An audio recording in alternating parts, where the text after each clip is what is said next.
Bonjour les enfants, on va faire la correction du livre Des rivages qui changent. La première question, c'était celle-ci. Une langue de sable sur un rivage est une dune. Vrai ou faux? On avait la réponse à la page 9, juste ici. Parfois, du sable s'accumule près du rivage. Quand le sable rejoint le rivage, il forme une langue de sable. Donc le rivage, c'est ça. Et ma langue de sable, c'est ce qui est ici. Donc on peut voir que cette langue de sable s'approche du rivage. Donc ici, la réponse à ma question, c'était faux. Une langue de sable, ce n'est pas une dune. Question 2. Un éperon est le reste d'une ancienne arche. Vrai ou faux? Ici, on devait aller à la page 11 et on pouvait voir la photo d'une arche et ici, un éperon. On peut lire. Des vagues puissantes peuvent découper des grottes et des arches dans les rochers.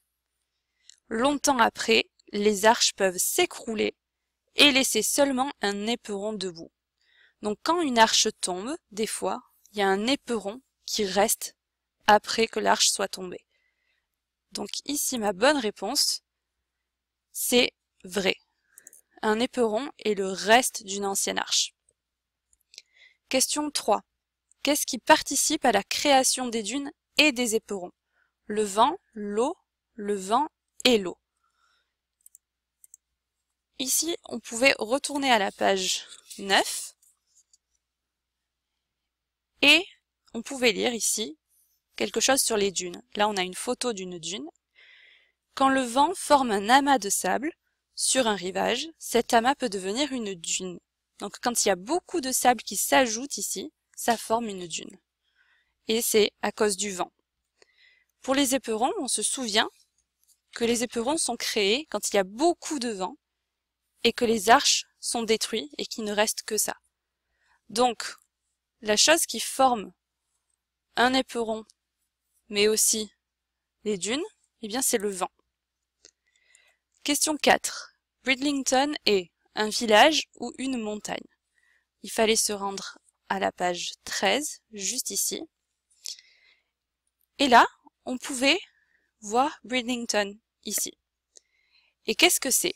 On regarde dans la légende et on voit ville et village existants. Donc ici, ma bonne réponse, c'est que c'est un village. Bridlington a déjà été emporté par la mer ou va bientôt être emporté par la mer. On retourne à notre carte et on peut voir qu'en rouge, ce sont les villages qui ont été emportés dans la mer. En jaune, et Bridlington est en jaune, ce sont les villes et les villages qui existent toujours, qui ne sont pas encore tombés dans la mer. Donc ici, ma bonne réponse, c'est que elle va bientôt être emportée par la mer.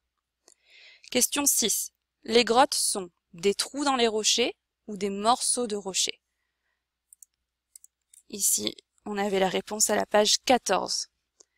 Les rochers des falaises sont tendres le long de la côte de Holderness. Ils se fendent et tombent dans l'eau.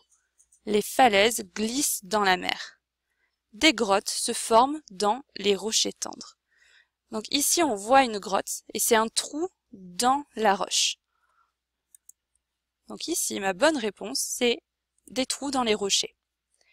Et la dernière question, l'ouragan Andrew a voyagé d'est en ouest, vrai ou faux? Il fallait qu'on aille à la page 20. Et ici, on voyait le chemin de cet ouragan.